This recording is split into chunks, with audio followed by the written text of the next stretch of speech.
بسم اللہ الرحمن الرحیم. السلام علیکم students. I am lecturer Qazi Muhammad Nabil from Pakistan Studies Department. Today is our lecture number 12 of week number 4. We will discuss about educational reforms of the Sir Syed Ahmad Khan in today's lecture. First of all, I will try to recap the previous lecture number 11.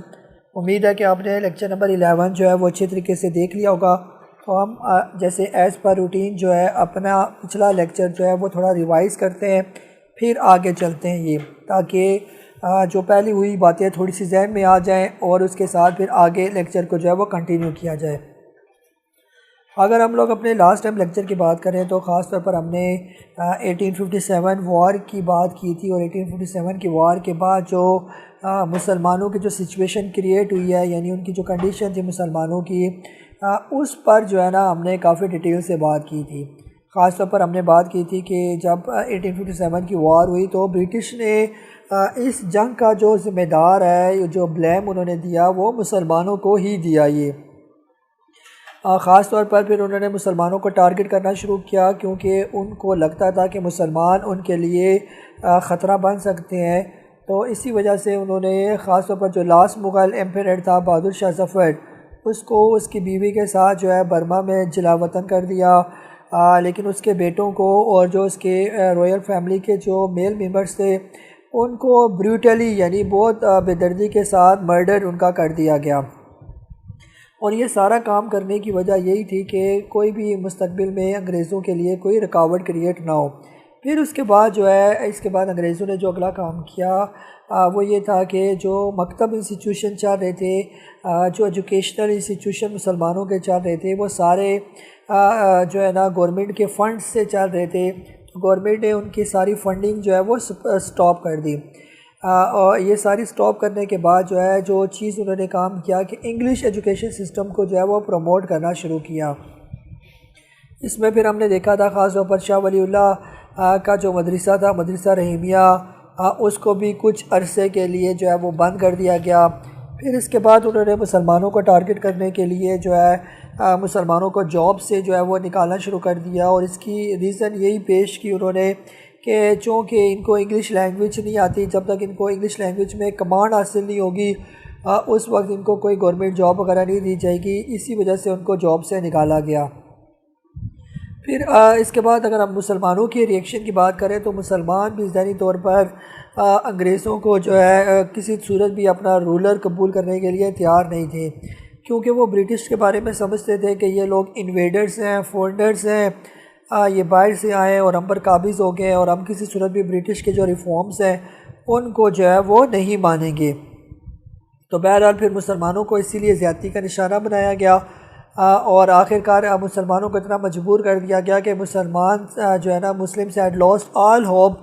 And were push to complete depression. ٹھیک ہے، یعنی ان کو اس depression کی طرف جو ہے دھکیل دیا گیا. یہ پھر ایسے حالات میں ایک امید کی کرن جو ہے وہ جاگتی ہے کہ ایک ایسی شخصیت سامنے آتی ہے جس نے جو دن رات کوشش کر کے مسلمانوں کو اس حالت سے نکالنے کی طرف جو ہے وہ اپنا جو ہے وہ سفر طے کرتی ہے. اور وہ شخصیت کون تھی؟ دیٹ واز سر سید احمد خان. تو سر سید احمد خان کا بھی ہم نے مختصر سا انٹروڈکشن جو ہے وہ پڑھا تھا، جس میں ہم نے دیکھا تھا کہ سر سید احمد خان نے جو اپنی ارلی ایجوکیشن ہے وہ اسی اولڈ سسٹم کے ذریعے ہی حاصل کی، جو پرانا اس ٹائم جو سسٹم رواج چلا آ رہا تھا. ایک فیمیل ٹیچر جو ہے وہ آپ کو آ کے گھر میں قرآن پاک پڑھاتی تھی. پھر اس کے بعد ایک پرائیویٹ ٹیوٹرز بھی آپ کے گھر آتے تھے جن کا نام تھا مولوی حمید الدین. پھر آپ نے جو ہے پرشین اور عربی کا کورس کمپلیٹ کیا. پھر میتھمیٹکس بھی جو ہے نا آپ نے اس کی اسٹڈی بھی کی، کیونکہ یہ آپ کی فیملی کا ایک فیوریٹ سبجیکٹ ہوتا تھا.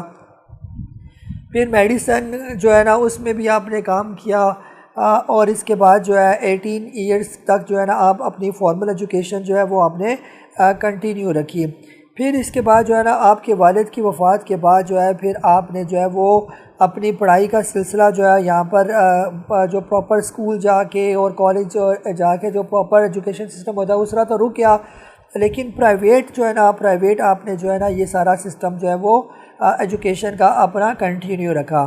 تو اردو کے آپ دل دادا تھے، اردو آپ کی جو ہے نا فیوریٹ سبجیکٹ ہوتا تھا، اور آپ اردو میں لکھنا چاہتے تھے، اور خاص طور پر اسی اردو زبان کے ذریعے ہی آپ لوگوں کی اصلاح کرنا چاہتے تھے۔ تو پھر بعد میں یہی اردو جو ہے پاکستان کی آفیشیل لینگویج بھی بنی۔ تو یہ سارا جو ہے ہم پچھلے لیکچر میں بڑی ڈیٹیل کے ساتھ جو ہے وہ ڈسکس کر چکے ہیں۔ آج جو ہے ہم سر سید احمد خان کے بارے میں مزید کچھ جانیں گے، اور خاص طور پر جو آپ کی علی گڑھ کی خدمات ہیں، جو آپ کی ایجوکیشنل جو ہے ریفارمز آپ لے کر آئے، ان ساری چیزوں کو آج کے لیکچر میں جو ہے ہم ڈیٹیل سے ڈسکس کریں گے۔ تو اگر ہم لوگ سر سید احمد خان کی بات کریں تو سر سید احمد خان نے 1869 میں اپنے بیٹے جن کا نام تھا سید محمود، یعنی سید محمود جو ہے سر سید احمد خان کے بیٹے تھے۔ اب سر سید احمد خان کے بیٹے کو جو ہے وہ ہائر ایجوکیشن کے لیے ایک اسکالرشپ ملا کیمبرج یونیورسٹی کا، یعنی اس کا ایڈمیشن ہو گیا کیمبرج یونیورسٹی جو ہے جو انگلینڈ کے اندر جو ہے وہ موجود ہے۔ تو جب سر سید احمد خان کے بیٹے کا وہاں پر ایڈمیشن ہوا تو سر سید احمد خان بھی 1869 میں اپنے بیٹے کے ساتھ جو ہے وہ ادھر انگلینڈ چلے گئے، کیمبرج یونیورسٹی جو ہے وہاں پر داخلے کے لیے یہ۔ تو وہاں پر جو ہے سر سید احمد خان نے انگلینڈ کے اندر جو ایجوکیشن کا جو ایٹماسفیئر ہے، وہاں کا جو ماحول ہے، آپ نے اس کو بڑے کینلی جو ہے وہ آبزرو کیا۔ یہ جب آپ نے وہاں کا پورا سسٹم دیکھا تو آپ کی خواہش بڑھی کہ یہی سسٹم جو ہے کیوں نہ سب کانٹیننٹ کے اندر بھی اس کو انٹروڈیوس کیا جائے، یہاں کے مسلمانوں کو بھی ایسا لیول دیا جائے کہ وہ بہتر طریقے سے جو ہے وہ آگے پرفارم کریں۔ تو جو ہی آپ جو ہے وطن واپس آئے، یعنی واپس انڈیا میں واپس آ گئے سب کانٹیننٹ میں، تو آپ نے بس اسی عزم کے ساتھ، اسی ارادے کے ساتھ جو ہے پھر ایجوکیشن میں جو ہے وہ کام کرنا شروع کیے۔ اگر ہم لوگ سر سید احمد خان کی جو ہے ان کے یونیک ایوارڈز کی بھی بات کریں کہ سر سید احمد خان کو اپنی زندگی میں کون کون سے بڑے بڑے ایوارڈز ملے، ان میں سب سے پہلے جو ہے 1876 میں سر سید احمد خان کو امپیریل کونسل کی جو ہے نا ایز اے ممبرشپ ملی، پھر 1882 میں ایجوکیشنل کمیشن، اور پھر 1887 میں آپ کو پبلک سروس کمیشن کا ایز اے ممبر بنایا گیا۔ 1888 کی اگر ہم لوگ بات کریں تو سر سید احمد خان کو سر کا خطاب ملا۔ سر جیسے ہم کہتے ہیں نا سر سید احمد خان، آپ کا نام تو احمد خان تھا، یعنی سید احمد خان آپ کا نام تھا۔ یہ جو سر کا خطاب ہے یہ اس وقت بڑی پریولیج سمجھی جاتی تھی۔ 1888 میں آپ کو یہ ٹائٹل دیا گیا۔ پھر اس کے بعد جو ہے 1889 میں ایڈنبرا یونیورسٹی سے آپ کو جو ہے وہ اسی ایجوکیشن کی وجہ سے اور سوشل جو ہے لوگوں کی سروس کی وجہ سے جو ہے آپ کو ڈاکٹر آف لاز کی ایک جو ہے اعزازی ڈگری بھی دی گئی۔ اسی سال جو ہے Royal Asiatic society of London کی آپ کو ایک اعزازی ممبرشپ بھی آپ کو دی گئی ہے۔ اب ہم لوگ آپ کی اگر علی گڑھ کی خدمات کی بات کرتے ہیں کہ جو آپ نے ایجوکیشن کا سلسلہ جو ہے وہ جاری رکھا، تو سر سید احمد خان نے جو ہے علی گڑھ ادارے کی جو ہے وہ پوری اس کی جو تعلیمی کارکردگی سے پہلے یعنی جو مسلمانوں کے لیے ایجوکیشن کا ایک سسٹم شروع کیا۔ لیکن اگر ہم لوگ یہ بات کریں کہ اس وقت مسلمانوں کی کنڈیشن کیا تھی، ایجوکیشن کا کیا لیول تھا مسلمانوں کا، تو وہ بھی ہمیں ذہن میں رکھنا بہت ضروری تھا۔ تو جیسے ہم لوگ پچھلے لیکچرز میں بھی بڑی ڈیٹیل کے ساتھ یہ بتا چکے ہیں کہ مسلمانوں کی خاص طور پر اکنامک کنڈیشن تو بالکل انگریزوں نے ڈسٹروائے کر دی تھی، ان سے پراپرٹی جو ہے وہ ضبط کر لی گئی، ان کو جو ہے جو ان کے ہاؤسز تھے وہ ان سے لے لیے گئے، جو ان کے کارخانے تھے ان کو بند کر دیے گئے، ان کو جاب سے نکال دیا گیا۔ تو ڈیفینیٹلی مسلمانوں کی جو اکنامک کنڈیشن تھی وہ بہت بری تھی یہ، اور ایون کہ جو نئی جابس وغیرہ جو کریٹ ہوتی تھی ان کے دروازے بھی مسلمانوں کے لیے بند کیے گئے تھے، یعنی کہ مسلمانوں کے لیے فردر کوئی جاب نہیں تھی۔ یہاں تک کہ ولیم ہنٹر جو ہے وہ اپنی کتاب میں لکھتا ہے کہ جو اس کی ایک بک تھی ہمارے ہندوستانی مسلمان، اس میں یہ لکھتا ہے کہ جو سرکاری گزٹ یعنی جو جب یہ گورنمنٹ ایڈورٹائز کرتی جابس کے لیے تو وہاں پر کلیئر لکھا ہوتا کہ یہ جاب صرف ہندوؤں کے لیے ہے اور مسلمانوں کے لیے نہیں ہے یہ جاب، ٹھیک ہے۔ تو یہ آپ لوگوں کو پتہ ہونا چاہیے کہ یعنی جو انگریزوں نے جابس وغیرہ جو رکھی ہوئی تھی، جو ایڈورٹائز کرتے تھے، وہ صرف ہندوؤں کے لیے ہوتی تھی، مسلمانوں کے لیے نہیں۔ پھر سر سید احمد خان کے زمانے میں 1 سال کلکتہ یونیورسٹی سے تقریباً 240 جو ہے کینڈیڈیٹ انہوں نے بی اے کا امتحان انہوں نے پاس کیا۔ اب ان 240 لوگوں نے جو بی اے کا امتحان پاس کیا، ان میں صرف ایک مسلمان تھا، باقی سارے جو ہے وہ ہندوز ہی تھے۔ یہ تو آپ لوگ یہاں پر بھی دیکھ لیں کہ کیسے مسلمانوں کو پیچھے رکھا گیا۔ یہ تو یہ وہ حالات تھے جس میں مسلمانوں کی کنڈیشن تو بہت بری تھی۔ تو ایسے حالات میں پھر سر سید احمد خان نے اپنی قوم کی فلاح کا جو ہے وہ بیڑا اٹھایا۔ یہ شروع میں تو سر سید احمد خان پر بھی فتوے لگائے گئے کہ آپ جو ہے انگریزوں کے پٹھو ہیں، انگریزی زبان نہیں سیکھنی چاہیے، یعنی لوگوں نے آپ کو بہت برا بھلا کہا۔ تو ایک ٹائم تو ایسا تھا کہ آپ اتنے مایوس ہو گئے کہ آپ نے ارادہ کر لیا کہ میں مصر چلا جاؤں، یعنی کسی اور ملک میں چلا جاؤں، مصر میں چلا جاتا ہوں، وہاں پر ہی رہ جاتا ہوں، اس قوم کو ایسے ہی رہنے دو۔ لیکن پھر آپ کے ضمیر نے جو ہے وہ آپ کو جھنجھوڑا اور جو ہے پھر آپ کو احساس دلایا کہ نہیں، ایسا نہیں کرنا آپ نے۔ تو پھر آپ نے جو ہے نا لوگوں کی باتوں کی پرواہ کیے بغیر، لوگوں کی جو ہے بے مروتی کے بغیر ہی جو ہے آپ نے پھر ہمت باندھی اور آپ نے کوشش کی کہ میں نے جو ہے ان لوگوں کی جو ہے وہ بہتری کے لیے کام کرنا ہے۔ تو اس لیے سر سید احمد خان نے جدید علوم سے خود بھی جو ہے وہ انہوں نے واقفیت اختیار کی، اور خاص طور پر ان جدید علوم پر مہارت حاصل کرنے کے لیے آپ نے یعنی بہت سے اسکالرس کی مدد لی کہ میں ایسے اسکولز بناؤں، اس میں جدید قسم کے اسکالرس ہونے چاہیے۔ جب تک مسلمان یہ لیٹسٹ اور ماڈرن ایجوکیشن حاصل نہیں کریں گے، اس وقت تک ان تمام بیماریوں سے جو ہے وہ مسلمان نہیں نکلیں گے جس میں وہ ڈوب چکے ہیں۔ یہ اس کے لیے جو سر سید احمد خان نے سب سے پہلا کام کیا وہ یہ تھا کہ انہوں نے سائنٹیفک سوسائٹی کی بنیاد رکھی۔ اب سائنٹیفک سوسائٹی جو ہے وہ کیا چیز تھی؟ سائنٹیفک سوسائٹی بیسیکلی جو لیٹسٹ جو ہے جو سائنسی جو علوم تھے، ظاہری بات ہے وہ ان کا زیادہ تر کام انگلش میں کیا گیا تھا۔ تو اب مسلمانوں کو کیسے پتہ چلے کہ سائنس کیا ہے؟ تو سر سید احمد خان نے ایک ایسی سوسائٹی بنائی جس کا مین مقصد یہ تھا کہ جو انگریزوں کی جو کتابیں ہیں خاص طور پر سائنس اینڈ ٹیکنالوجی سے ریلیٹڈ، ان کو ٹرانسلیٹ کیا جائے سمپل اردو زبان میں۔ یعنی اس سائنٹیفک سوسائٹی اس لیے بنائی گئی تھی کہ مسلمان انگریزوں کے جو سائنسی علوم ہیں بجائے اس کے کہ وہ انگریزی زبان میں پڑھیں، کیونکہ ان کو انگریزی زبان آتی نہیں تھی، اور اس سائنسی نالج اور انگریزی زبان کے بارے میں انہوں نے بہت سے اور اپنے ذہن میں جو ہے وہ شبہات پیدا کیے ہوئے تھے۔ تو سر سید احمد خان نے ایک ایسی سوسائٹی بنائی جس کا مین مقصد یہی تھا کہ جتنے بھی سائنسی ورک جو ہے وہ انگلش میں موجود ہے یا کسی اور لینگویج میں موجود ہے، اس کو ٹرانسلیٹ کر کے سمپل اردو زبان میں ٹرانسلیٹ کیا جائے، تاکہ کم از کم لوگ جب اپنی زبان میں اس کو پڑھیں گے تو جو انگلش کے بارے میں غلط خیال ان کے دماغ میں ڈالے گئے ہیں کہ یہ ان کو اسلام سے دور کر دے گی یا مذہب سے دور کر دے گی، تو کم از کم یہ شبہات ان کے دور ہو جائیں گے۔ تو اس لیے انہوں نے سائنٹیفک سوسائٹی کے ذریعے سائنس،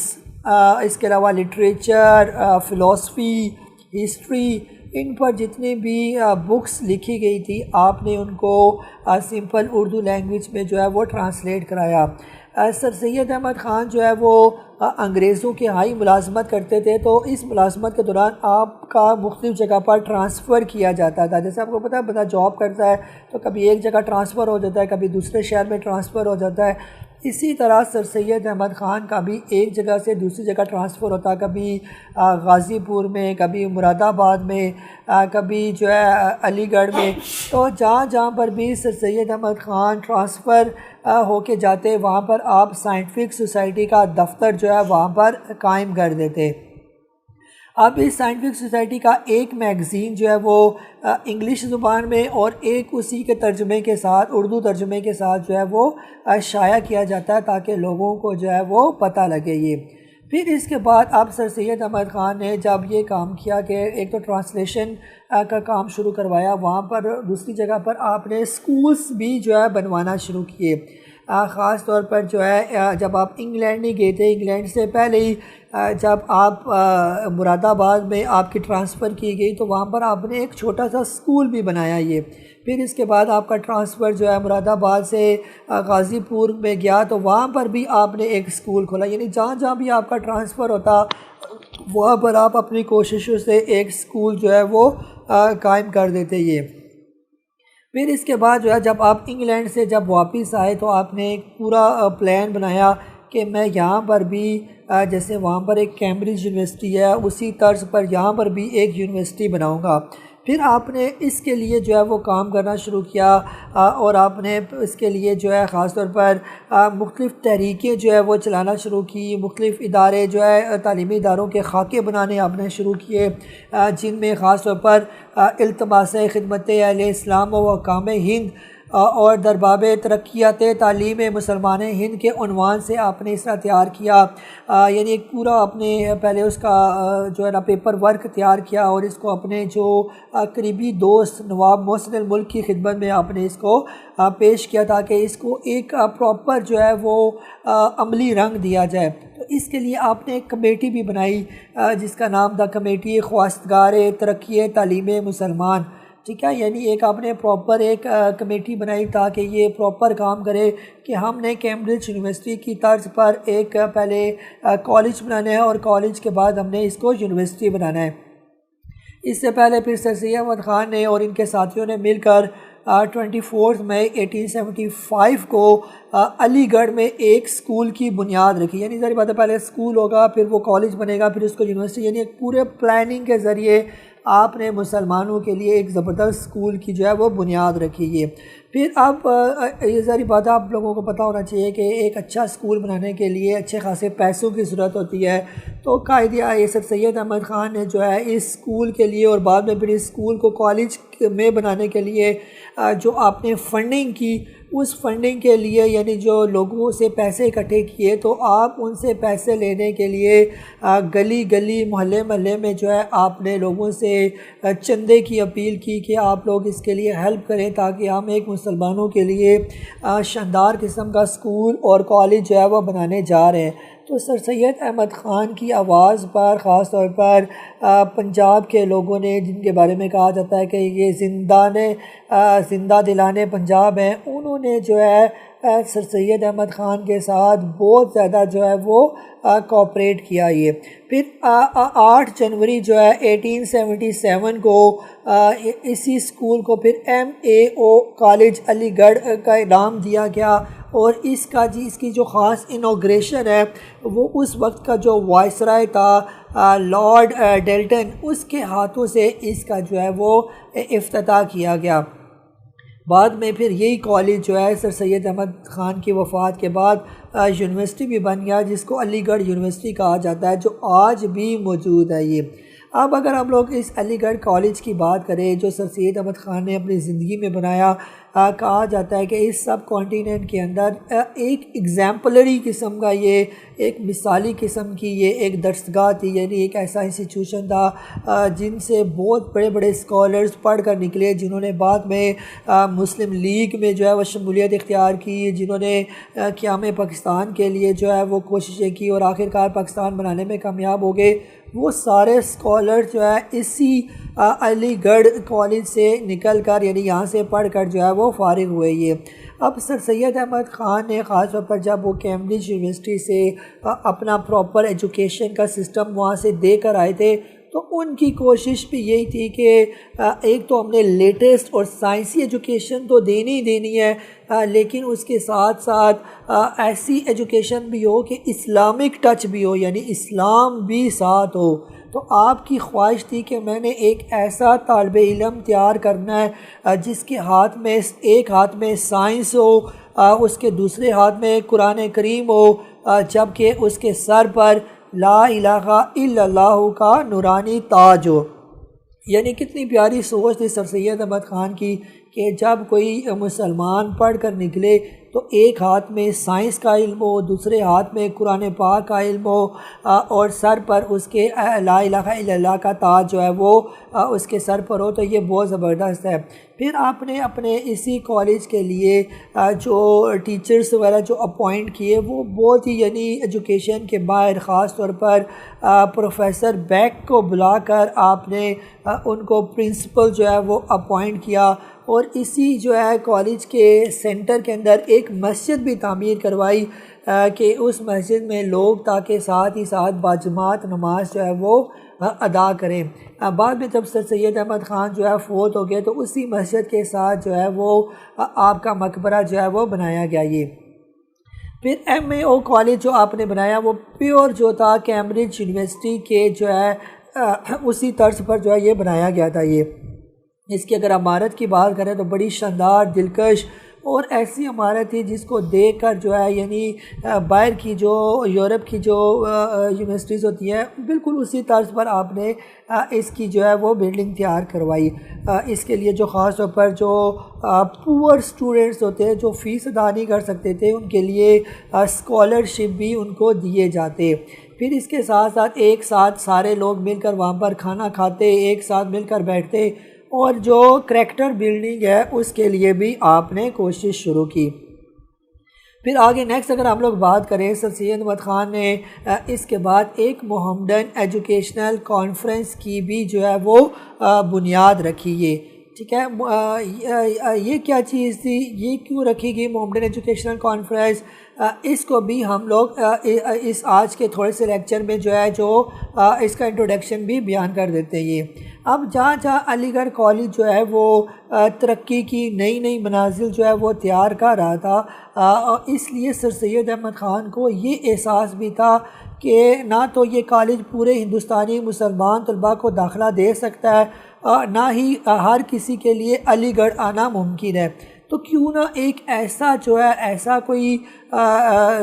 سورس تیار کیا جائے کہ اس علی گڑھ کالج کا جو پیغام ہے وہ پورے سب کانٹیننٹ کے اندر اس کو جو ہے وہ پھیلایا جائے۔ ٹھیک ہے، یعنی آپ کا مقصد یعنی ظاہر بات ہے علی گڑھ کالج جو ہے وہ تو صرف علی گڑھ کے اندر موجود تھا، تو پورے سب کانٹیننٹ کے اندر اگر ہم نے اس علی گڑھ کالج کا پیغام پہنچانا ہے تو وہ کس کے ذریعے پہنچایا جائے، اس کے لیے پھر آپ نے جو ہے محمدن ایجوکیشنل کانفرنس کی جو ہے وہ بنیاد رکھی۔ یہ اس کی بنیاد کب رکھی گئی، اس کی بنیاد 27 دسمبر 1886 کو جو ہے اس کی بنیاد رکھی گئی۔ اس کی جو ہے ڈیٹیل جو ہے مزید ہم جو ہے انشاءاللہ اگلے لیکچر میں جو ہے وہ ڈیٹیل سے اس کے بارے میں جو ہے وہ سنیں گے، یعنی جو میرا اگلا لیکچر ہوگا وہ اسی محمدن ایجوکیشنل کانفرنس اور خاص طور پر سر سید احمد خان کی جو پولیٹیکل سروسز ہیں اس کے بارے میں ہمارا نیکسٹ لیکچر ہوگا۔ تو آج کا لیکچر اتنا ہی ہے۔ اب آپ لوگ بچوں اپنی جو ہسٹری کی بک ہے اس کے پیج نمبر جو ہے 34 پر آ جائیں، اس کی ایکسرسائز پر آ جائیں، تو ہم اس کی ایکسرسائز سے ریلیٹڈ جو ہے وہ کچھ کویسچنز کو جو ہے وہ دیکھ لیتے ہیں، جس میں خاص طور پر جو لانگ کویسچن نمبر 1 ہے آپ کا ڈسکس سر سید احمد خان's کنٹریبیوشن ٹورڈز ایجوکیشن۔ ٹھیک ہے، یعنی ایجوکیشن کی طرف جو آپ کی سروسز جو آج ہم نے بڑے ڈیٹیل کے ساتھ دیکھی، تو آپ لوگوں نے اپنی بک کا جو ہے وہ پیج نمبر 26 پر آ جانا ہے۔ یہ تو 26 نمبر پیج پر یہ جو آپ کو ٹاپک نظر آ رہا ہوگا ایجوکیشنل ریفارمز، ٹھیک ہے، یہ جو مڈ میں آپ کو ایک ہیڈنگ نظر آ رہی ہے ایجوکیشنل ریفارمز، اس پر آپ نے آ جانا ہے۔ تو یہاں پر آپ نے سر سید Ahmad Khan had formed belief in the education of the Muslim، یہاں سے آپ نے سٹارٹ کرنا ہے، اور اسی طرح یہ جو نیچے ٹیبل بنا ہوا ہے اسی طرح جو ہے چاہے ٹیبل کی شکل میں بنائیں یا یہ جو گرین باکس میں آپ کو ہیڈنگ نظر آ رہی ہے اس کو مین ہیڈنگ دے کر آپ یہ نیچے اس کے جو 5 پوائنٹ ہے یہ سارے پوائنٹ جو ہے یہ آپ لوگوں نے اپنی ہوم ورک کی کاپیز پر لکھنے۔ یہ ہمارا جو ہے لانگ کویسچن نمبر جو ہے یہ اس کا 1 بن جائے گا۔ یہ تو آپ نے اس کو جو ہے اچھے طریقے سے جو ہے وہ دیکھ لینا ہے، اس کویسچن کو، اس لیکچر کو جو ہے آپ نے بار بار سننا ہے۔ پھر اس کے بعد جو ہے ہم ایک اور چیز بھی دیکھ لیتے ہیں، کوئی اور کویشچن اس سے ریلیٹڈ ہے یا نہیں ہے۔ تو خاص طور پر جو ہے اس کا شارٹ کویشچن نمبر جو 3 ہے یہ، What was the purpose of the scientific society؟ تو سائنٹیفک سوسائٹی کا کیا پرپس تھا، اس کو بھی ہم نے بڑی ڈیٹیل سے دیکھا کہ short question number scientific society کو اسی پیج نمبر 26 پر جو آپ کا پوائنٹ نمبر 2 ہے یہ سائنٹیفک سوسائٹی ان 1863، جس میں ہم نے ڈسکس کیا کہ سائنٹیفک سوسائٹی کو کیوں بنایا گیا۔ آپ لوگوں نے اسی لیکچر کو غور سے سننا ہے، اسی لیکچر کے اندر آپ کو اس کویشچن کا بھی آنسر مل جائے گا کہ سائنٹیفک سوسائٹی کیوں بنائی گئی تھی، اس کا مین مقصد کیا تھا۔ تو یہ دونوں کویشچن جو ہے آپ نے اپنی ہوم ورک کی کاپیز پر اچھی طریقے سے لکھنے ہیں اور ان کو یاد کرنا ہے۔ یہ تو پیارے بچوں، اپنا بہت سارا خیال رکھنا ہے، اپنے پیرنٹس کا خیال رکھنا ہے اور دل لگا کر پڑھنا ہے۔ Thank you for your watching.